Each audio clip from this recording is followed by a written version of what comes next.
आज देखते हैं हम लोग मुगल वंश के एक विशाल टॉपिक, जिसको एक ही वीडियो में पूरा मुगल वंश हम लोग कंप्लीट करेंगे। ये मुगल वंश हर एग्जाम के लिए मोस्ट इम्पोर्टेंट है।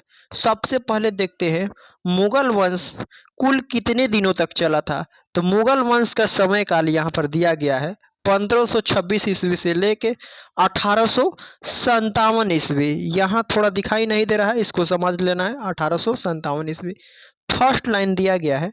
मुगल वंश का स्थापना बाबर ने 1526 में पानीपत के युद्ध में इब्राहिम लोदी को हरा कर किया था।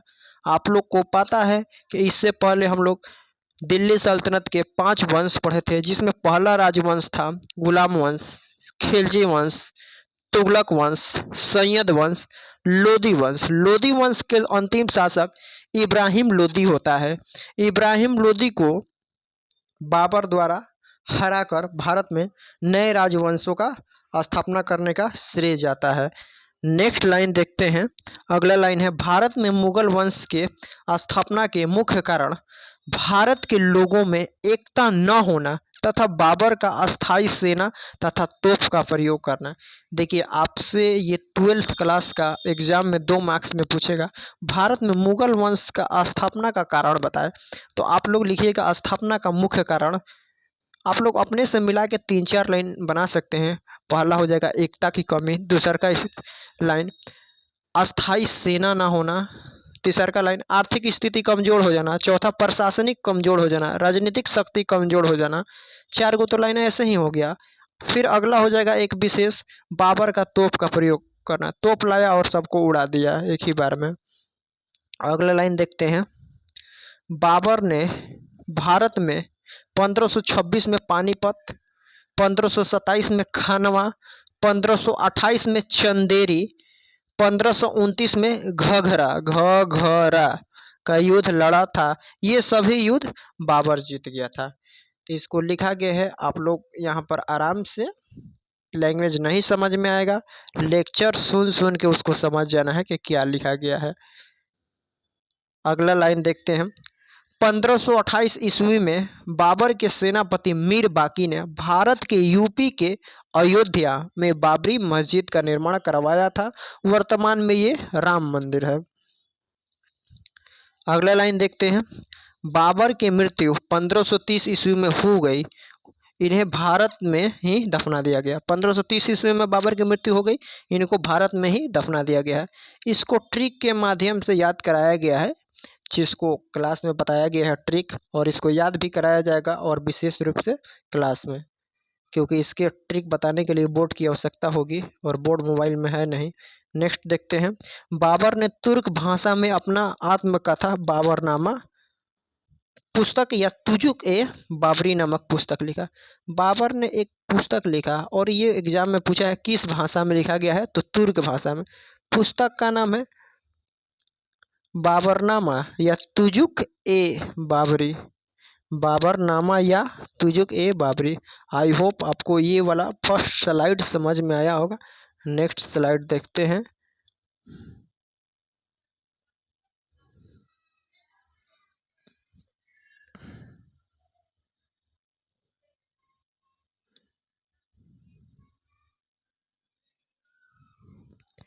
अगला लाइन है, बाबर की आत्मकथा बाबरनामा में लिखा गया था कि बाबर का मकबरा अफगानिस्तान में बनेगा, जिस कारण अकबर ने अफगानिस्तान में बनवा दिया।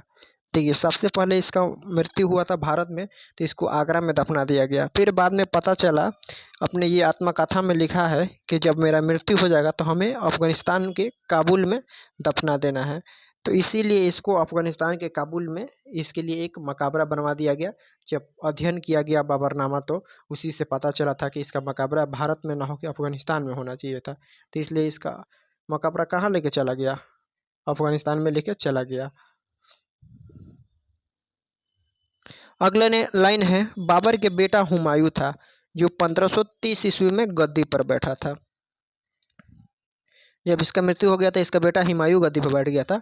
नेक्स्ट लाइन है 1539 में शेर शाह सूरी और हुमायूं के बीच चौसा का युद्ध हुआ। बक्सर का ठीक आगे एक पड़ता है चौसा स्टेशन, वहीं पर युद्ध हुआ था 1539 में शेर शाह सूरी और हुमायूं के बीच हुआ था, जिसमें शेर शाह सूरी जीत गया। यह युद्ध हारने के बाद हुमायूं चौसा में आए हुए बाढ़ बाढ़ के पानी में कूदकर छुप गया। हुमायूं बाढ़ के पानी में डूब रहा था, जिस कारण इसका जान शिहाबुद्दीन निजाम भिश्ती नामक नाव चालक ने बचाया था। इसको और अच्छे से समझते हैं क्या हुआ था। 1539 में जब शेर शाह सूरी और हुमायूं के बीच में चौसा में युद्ध हो गया था, उसी वक्त तेज बारिश आया। बारिश इतना आया कि सभी लोग बाढ़ के पानी में डूबने लगे। पानी से बाढ़ आ गया और पानी में डूबने लगे। हुमायूं क्या किया, देखा कि अब युद्ध हार रहे हैं, काहे ना पानी में छुप जाते हैं। पानी में जैसे छुप गया तो अब छुप के अंदर भागने लगा।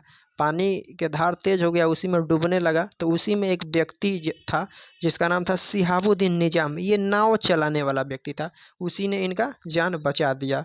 तो जान बचाने के बाद क्या होता है अगला देखते हैं लाइन। हुमायूं ने शिहाबुद्दीन निजाम भिश्ती को अपने जान बचाने के कारण एक दिन के लिए राजा घोषित किया था।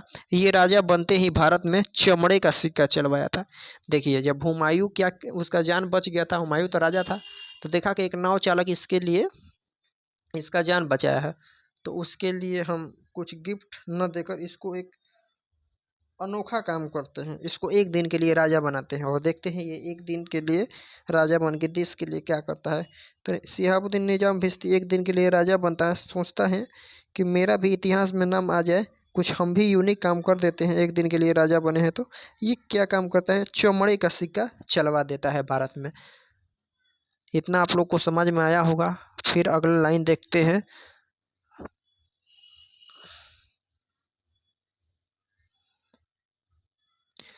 बिलग्राम कोष्ट में लिखा गया है कन्नौज, क अधन। देखिए कन्नौज ये गलत लिखी हुई है, इसको हम जिससे लिखवाए हैं। बिलग्राम कोष्ट में होगा कन्नौज, क अधन फिर पूरा न, नौज, कन्नौज मिला के लिख लीजिएगा। कन्नौज का युद्ध 1540 में हुमायूं और शेर शाह सूरी के बीच हुआ था। इस युद्ध में भी शेर शाह सूरी जीता। देखिए 39 में चौसा में भी शेर शाह सूरी जीता और 40 के बिलग्राम युद्ध में भी शेर शाह सूरी ही जीता। नोट में यहाँ पर लिखा गया है अफगानिस्तान के कुछ लोग आकर सासाराम में बस गए थे। उन्हीं में से एक साधारण व्यक्ति शेर शाह सूरी था। बिलग्राम का युद्ध जीतने के बाद यह दिल्ली का सुल्तान बन गया और 1500 यहाँ पर 1545 लिखा हुआ है। 1545 में मच्छीवाड़ा के युद्ध में शेर शाह सूरी अपने ही तोप से ब्लास्ट हो जाता है और इसका मृत्यु हो जाता है। इसका मकबरा सासाराम में बनाया गया है। अब शेर शाह सूरी क्या है, कौन है, इसके लिए नोट में एक लिखवा दिया गया है।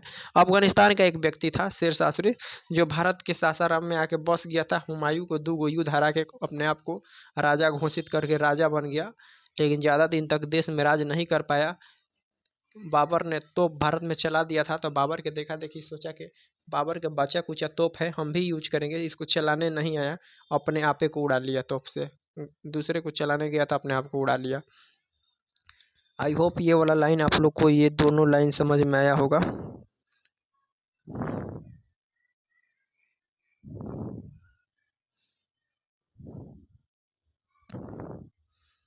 अगला लाइन देखते हैं। बिलग्राम में युद्ध हारने के बाद हुमायूं अपने देश लौट गया। 2 युद्ध हार गया था हुमायूं, चौसा और बिलग्राम। फिर सोचा कि अब हम भारत में जीतने लायक नहीं, हम अपने देश चले जाते हैं। हुमायूं का शादी हमीदा बानो से हुआ। बिलग्राम युद्ध हारने के समय हमीदा बानो गर्भवती थी। जब बिलग्राम का युद्ध हारा था तो उस वक्त हमीदा बानो से ये शादी कर चुका था और वो गर्भवती थी। हारने के बाद हारते समय हमीदा बानो क्या थी, गर्भवती थी, जिस कारण हमीदा बानो को 1542 ईस्वी में पंजाब के राजा बीर साल के महल में छोड़कर अपने प्रांत लौट गया। अब वो इसकी पत्नी गर्भवती थी और इधर से शेर शाह सूरी इसको मारने के लिए लखेद लिया था। तो वो अपने पत्नी को एक महल में सुरक्षित छोड़ छाड़ के भाग गया, भारत छोड़ के भाग गया और पंजाब के राजा बीरसाल के महल में उसको छोड़ के भाग गया। फिर आगे देखते हैं क्या होता है।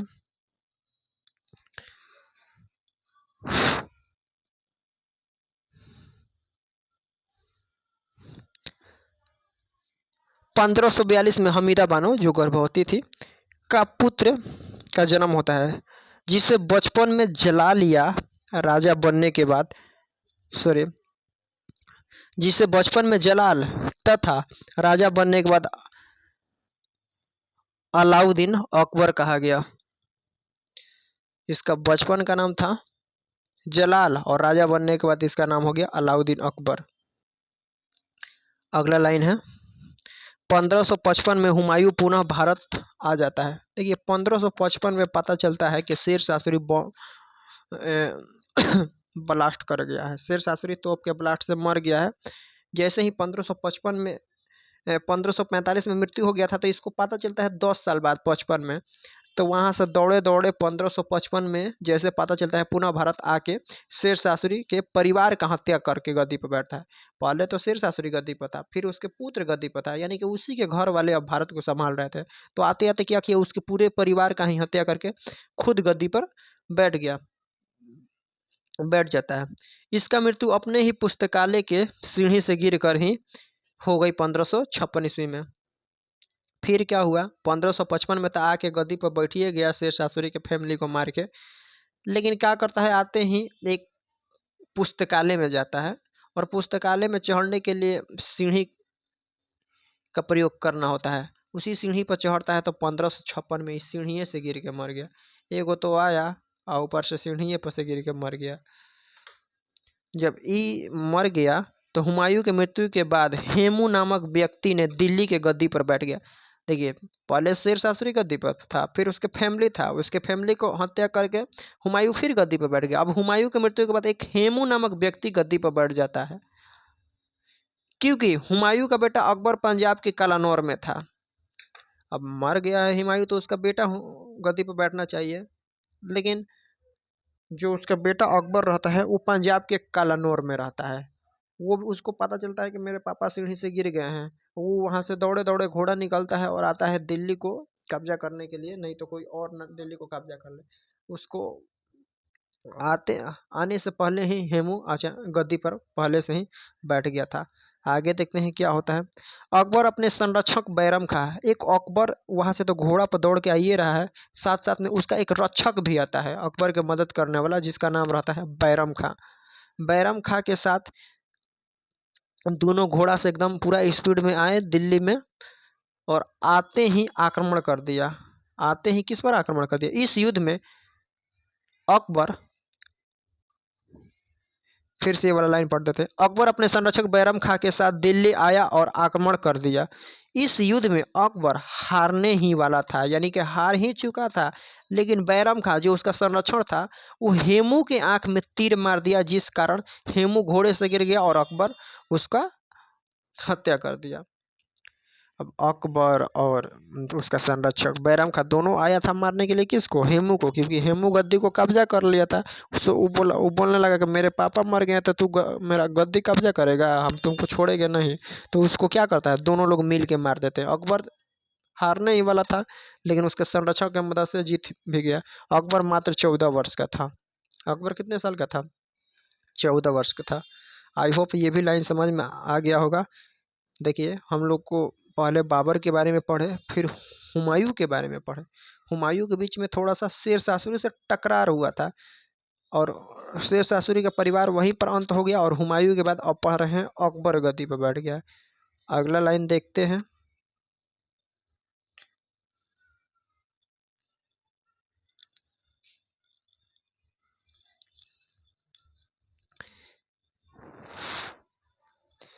देखिए मुगल वंश का पूरा शासक के बारे में एक ही वीडियो में बनाने की वजह से ये वीडियो काफ़ी लॉन्ग होते जा रहा है, लेकिन लॉन्ग होगा तो क्या होगा, क्या हो जाएगा, एक ही वीडियो में कंप्लीट तो हो जाएगा ना। अगला लाइन देखते हैं।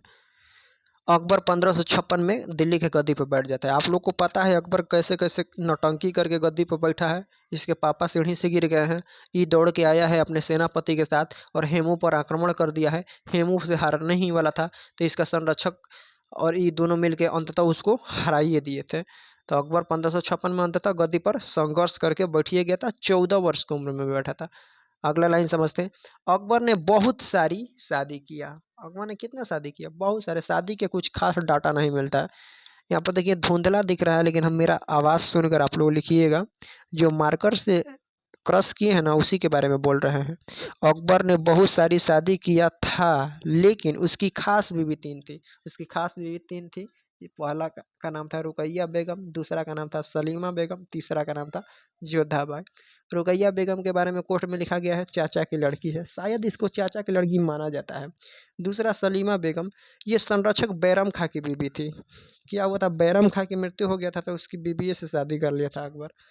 जोधाबाई आमेर के राजा भारमल की बेटी, आमेर की राजा भारमल की बेटी से शादी कर लिया था। यानी कि तीनों पत्नी के बारे में लिख लीजिएगा, क्लास में और भी ज़्यादा इसके बारे में डिस्क्राइब किया जाएगा।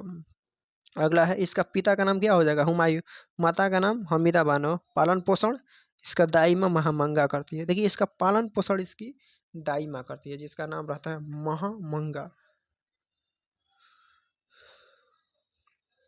महामंगा, पता नहीं कैसे लिखा गया है, आप लोग लिख लीजिएगा महामंगा। लग रहा है हंगामा लिखा हुआ है। अगला लाइन देखिए।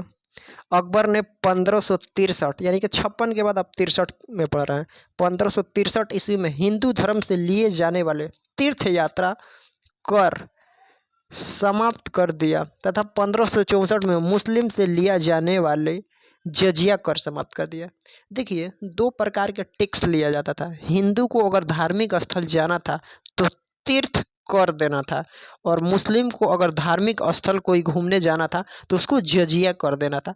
तो 1563 में हिंदू से लिया जाने वाला तीर्थ कर समाप्त कर दिया और 1564 में मुस्लिम से लिया जाने वाला जजिया कर समाप्त कर दिया। यानी कि हिंदू का भी टैक्स खत्म, मुस्लिम का भी टैक्स खत्म, और धार्मिक रूप से स्वतंत्र रूप से घूम सकते हैं।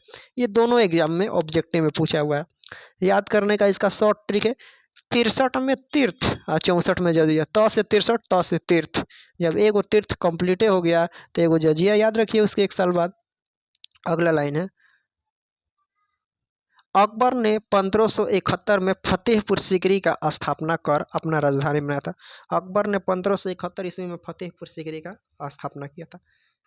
इसका एक सबसे खास शहर था जिसका नाम था फतेहपुर सीकरी। इसको फतेहपुर सीकरी बहुत ज़्यादा पसंद था, इसीलिए उसको अपना राजधानी बना दिया। सबसे ज़्यादा इसको मन लगता था फतेहपुर सीकरी में, तो राजधानी बनाया 1571 में।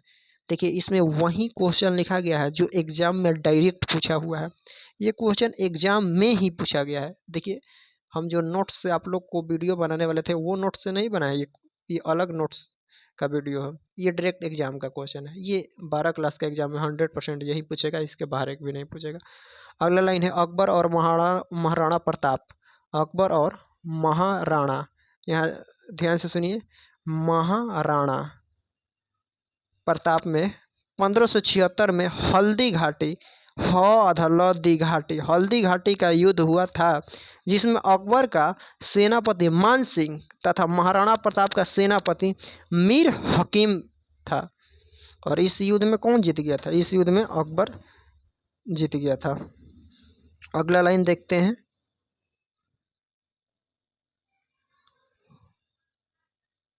कुछ देर में अकबर के बारे में ख़त्म हो जाएगा तो जहांगीर के बारे में देखना है। अगला लाइन है, अकबर ने सभी धर्मों को, देखिए ये पेज थोड़ा सा धुंधला दिखाई दे रहा है, लेकिन लैंग्वेज सुनेंगे तो समझ लेंगे। मोबाइल को क्या करना है, मोबाइल में थोड़ा सा बढ़ा लेना है, क्या उसको बोला जाता है बढ़ाने वाला, हाई क्वालिटी। तो हाई क्वालिटी के साथ साथ लैंग्वेज भी सुनना है। अकबर ने सभी धर्मों को एक करने के लिए 1582 में दीन ए इलाही का स्थापना किया था तथा इस धर्म को मानने वाले प्रथम व्यक्ति बीरबल थे। अकबर का यह योजना असफल रहा, लेकिन इस धर्म के स्थापना के लिए अकबर को भारत का राष्ट्रीय तथा सहिष्णु शासक कहा जाता है। भारत को राष्ट्रीय शासक, सहिष्णु शासक, महान शासक इसी हरकत के वजह से कहा जाता है, क्योंकि हिंदू धर्म के लिए पहले तीर्थकर यात्रा हटाया था 63 में, मुस्लिम के लिए जजिया कर हटाया 64 में। अब सभी धर्मों को एक करने के लिए एक नया धर्म चला रहा है, दीन ए इलाही। क्या होता था, हिंदू धर्म अपना धर्म के बारे में बड़ाई करते थे, मुस्लिम धर्म अपने धर्म के बारे में बड़ाई करते थे, दोनों के बीच में टकराव हो जाता था। अकबर गुस्सा हुआ, बोला कि ना हिंदू ही चलेगा ना मुस्लिम चलेगा, अब एक नया धर्म चलेगा जिसका नाम रहेगा दीन ए इलाही। लेकिन ये धर्म चलाना इसका असफल रहा, कोई आदमी इसको वैल्यू नहीं दिया, इसीलिए इस धर्म को बंद कर दिया अकबर। अगला, अकबर के दरबार में 9 रत्न रहते थे। अकबर के दरबार में 9 गो व्यक्ति रहते थे संचालन करने के लिए, जिसको 9 रत्न कहा जाता है। 9 र आधा त न, 9 रत्न, यहाँ र आधा त न है रत्न। पहला है तानसेन, टोडरमल, बीरबल, मानसिंह, फैजी, अबू फजल, रहीम, हकीम हुकम, मुल्ला दो प्याजा, आधा पयाजा। आई होप ये समझ में आया होगा। अगर कोई भी लैंग्वेज या पैराग्राफ नहीं समझ में आएगा तो आप लोग कमेंट में भी लिख सकते हैं, ताकि हम उसको जवाब दें ग्रुप में जाकर। डिजिटली आप लोग को तो लिखवा रहे हैं, डाउट होगा तो आप लोग को इन्फॉर्मेशन ज़रूर देना है, लेकिन गलत कोई नहीं लिखेंगे। वहाँ पर जगह छोड़ देना है जो नहीं समझ में आएगा, लेकिन गलत कोई नहीं लिखेगा। अगला लाइन है, अकबर का मृत्यु 1605 ईस्वी में बीमारी के कारण हो गया। अकबर का मृत्यु कब हो गया? 1605 ईस्वी में डायरिया नामक बीमारी से हो गया। आई होप अकबर के बारे में संपूर्ण समझ में आ गया होगा।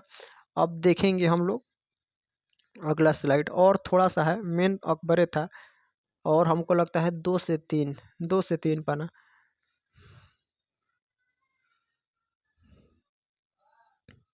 अगला समझते हैं जहांगीर। जहांगीर को सलीम भी कहा जाता है, यहाँ पर लिखा गया है जहांगीर, कोष्ठ में लिखा गया है सलीम। 1605 से लेकर 1628 तक गद्दी पर रहा। इसके बारे में थोड़ा सा स्पीड में देख लेते हैं, स्पीड में। यह 1605 में गद्दी पर बैठा। जब अकबर 1605 में मरा तो 1605 में नहीं राजा बनेगा। इसके माता का नाम था जोधाबाई, उसकी बहुत सारी पत्नियां थी, लेकिन इसका जन्म हुआ था जोधाबाई। कोष्ठ में लिखा हुआ है हरका बाई। जोधा का नाम है हरका बाई। इसके बचपन का नाम सलीम और राजा बनने के बाद जहांगीर। इसका बचपन का नाम पूछेगा तो सलीम, और राजा बनने के बाद इसका नाम हो गया जहांगीर। इसके पिता का नाम जाहिर से बात है अकबर होगा। पिता का नाम हो गया, माता का नाम हो गया, पत्नी का नाम देखिए, इसकी मुख्य रूप से 4 बीवियां थी। पहला का नाम था मेहरुनिसा, इसका अन्य नाम नूरजहां भी था। दूसरा का नाम था जगत गोसाई। इसके बारे में विशेषता ये है कि इसी से एक बेटा का जन्म होता है, इसका शाहजहां, जो अगला राजा बनता है, इसीलिए इसका विशेषकर याद रखना है। मानबाई मानसिंह की बेटी थी, उससे शादी कर लिया था। अनारकली भी थी, इससे शादी नहीं हुआ था। अकबर ने दीवार में चुनवा दिया। अनारकली को अकबर ने क्या किया था? दीवार में चुनवा दिया था और उसको हत्या कर दिया था, दीवारें में कैद करके मुआ दिया था। अगला लाइन है, यह शराब, तंबाकू और मद्यपान का आदी था। शराब, तंबाकू और मद्यपान का आदी था, जिस कारण इसकी पत्नी जगत गोसाई इससे परेशान होकर आत्महत्या कर ली।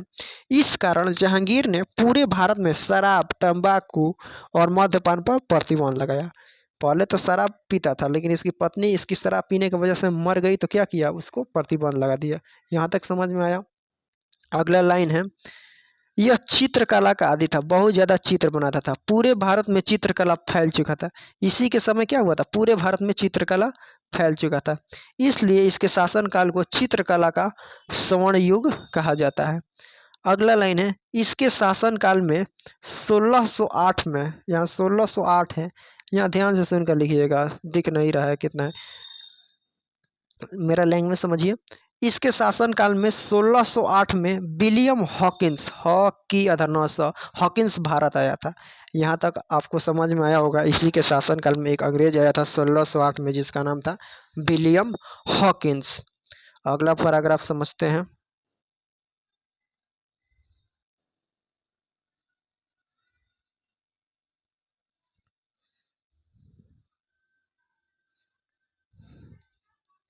इसने अपने आत्मकथा, इसने भी एक पुस्तक लिखा जिसका नाम था तुजुक ए जहांगीरी। तुजुक ए जहांगीरी। देखिए, बाबर ने अपना पुस्तक लिखा था तुजुक ए बाबरी, हुमायूं ने लिखा था तुजुक ए हुमायूं, अकबर ने लिखा था तुजुक ए अकबरी, और जहांगीर ने लिखा है तुजुक ए जहांगीरी। अगला लाइन, नूरजहां की बेटी का नाम लाडली बेगम था। नूरजहां की बेटी का नाम क्या था? लाडली बेगम थी। इसकी मृत्यु 1628 में हो गई। इसकी मतलब जहांगीर की मृत्यु हुई है 1628 में। 1628 में ये लोग पूरा समझिए खत्म हो गया। जहांगीर की मृत्यु कब हुआ? 1628 में जब मृत्यु हो गया तो जहांगीर का ही बेटा गद्दी पर बैठता है, शाहजहां। और शाहजहां राज करता है 1628 ईस्वी से लेके 1658 ईस्वी तक।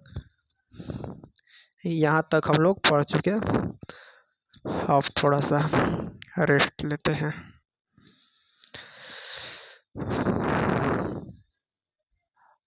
अगला देखते हैं। अगला राजा है शाहजहां। ये गद्दी पर बैठा है 1628 से लेके 1658 ईस्वी तक।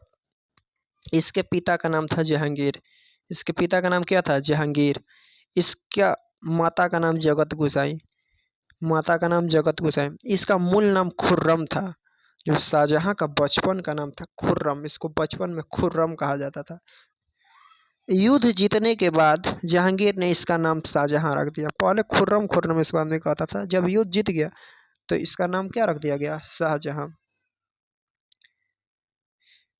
यह इमारत का आदि था, इसलिए इसके शासनकाल को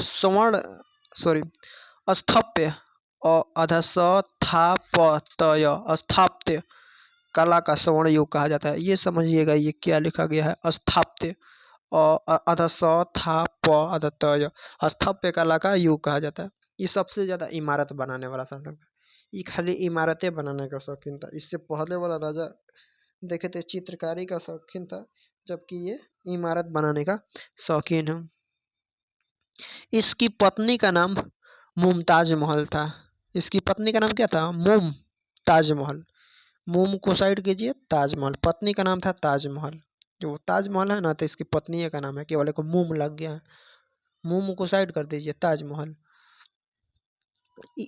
इसकी मृत्यु 14वें पुत्र को जन्म, देखिए 13 को ऑलरेडी इसका पुत्र हो गया था, 14वां पुत्र को जन्म दे रही थी मुमताज महल, तो इसकी मृत्यु हो गई 1631 में। इसी का कब्र पर यूपी के आगरा में यमुना नदी के तट पर ताजमहल बनाया गया। देखिए, इसका पहले कब्र बनाया गया, उसी के कब्र के ऊपर एक महल बना दिया गया है जिसको ताजमहल कहा गया जाता है। ये यूपी के आगरा में है।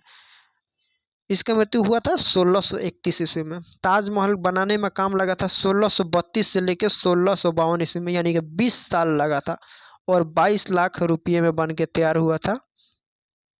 इसका वास्तुकार अहमद लाहौरी और ईसा अली। इसको बनाने वाले दो व्यक्ति थे डिजाइनदार, अहमद लाहौरी और ईसा अली। आई होप ये वाला लाइन आप लोग को पूर्ण रूप से समझ में आया होगा।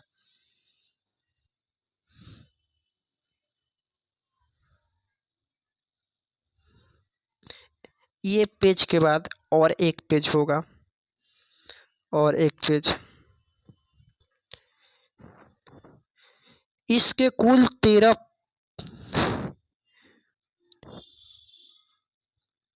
पुत्र और पुत्रियां थे। शाहजहां के कुल 13 पुत्र और पुत्रियां।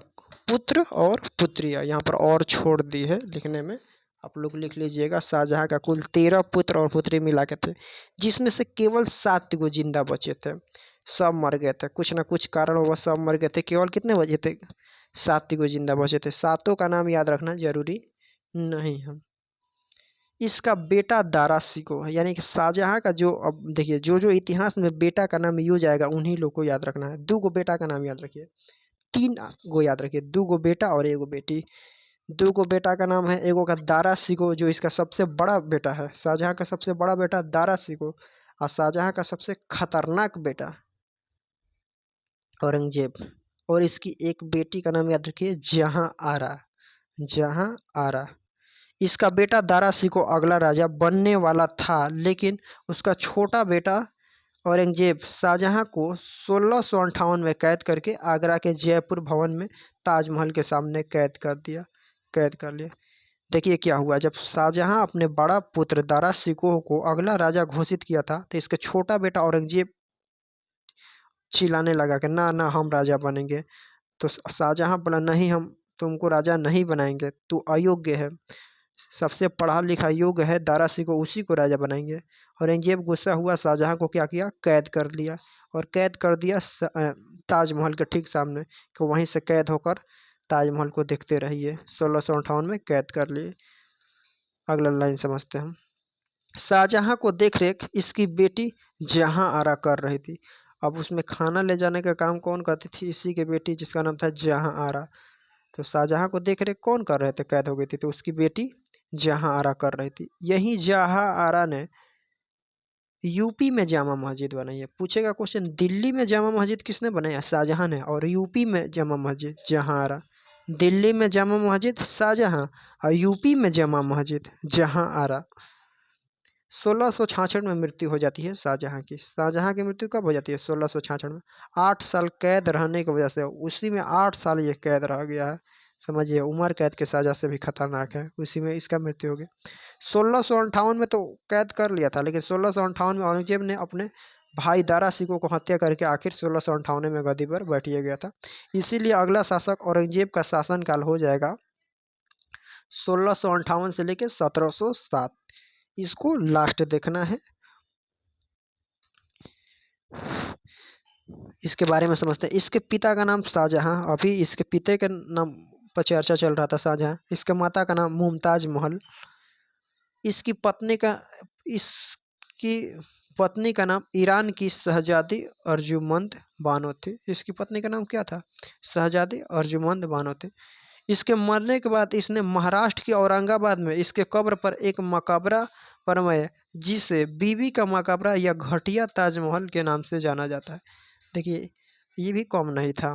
देखा है कि इसके पापा ताजमहल बनवाए हैं अपने बीवी के लिए, तो ये भी अपने बीवी को मरने के बाद क्या बनवाया, एक ताजमहल बनवाया। और ताजमहल का कॉपी था, 2 कॉपी बनवाया था, लेकिन ताजमहल ही जैसा था, जो अच्छा नहीं लग रहा था देखने में, इसीलिए उसको फूहर ताजमहल या घटिया ताजमहल कहा जाता है। तो औरंगजेब के बारे में एक कारनामा समझ में आ गया है, और हमको लगता है एक स्लाइड होगा, उसको अच्छे से समझ लीजिए।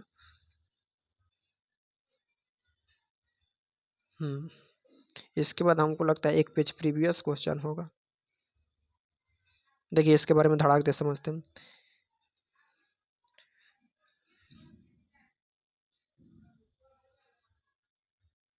इसके शासनकाल में सर्वाधिक हिंदू मनसब रहते थे। औरंगजेब के दरबार में सबसे ज़्यादा हिंदू शासक रहते। इसको आलमगीर के नाम से भी जाना जाता है। ये सारा ऑब्जेक्टिव पूछा हुआ है, इसीलिए याद रखना है। इसके गुरु का नाम था मीर हकीम, गुरु मीर हकीम। इसने जजिया कर को पुनः भारत में लागू कर दिया था। अकबर ने जजिया कर समाप्त किया था, लेकिन इसने भारत में फिर से लागू कर दिया। यह सर्वाधिक क्रूर शासक था। क्रूर मतलब डेंजर शासक था। ये सभी धर्म जैसे सिख, मराठा, जाट के विरोधी था, सभी धर्म को विरोध करता था। इसने सिख के 90 गुरु, सिख में 10 गुरु होते हैं ना, तो 90 गुरु तेग बहादुर को औरंगजेब ने हत्या करा दिया। और औरंगजेब का मृत्यु हो गया 1707 ईस्वी में। देखिए, हम लोग 1206 से लेके 1526 तक पढ़े थे, फिर 1526 से लेके 1707, यानी कि देखिए कितना लंबा कहानी हम लोग पढ़ चुके हैं। मात्र छोटे छोटे वीडियो के माध्यम से इतना लंबा कहानी जान चुके हैं। 1206 से लेकर 1707 तक आपको बुक में स्टोरी पढ़ने में हमको लग रहा है 1 साल लग जाएगा, और 1 साल में भी आप लोग सटीक स्टोरी इसका नहीं जान पाएंगे। ये इतना खतरनाक सब्जेक्ट है। आपको लगता है कि हिस्ट्री आसान है, हिस्ट्री आसान नहीं है, हिस्ट्री को आसान बनाया गया है।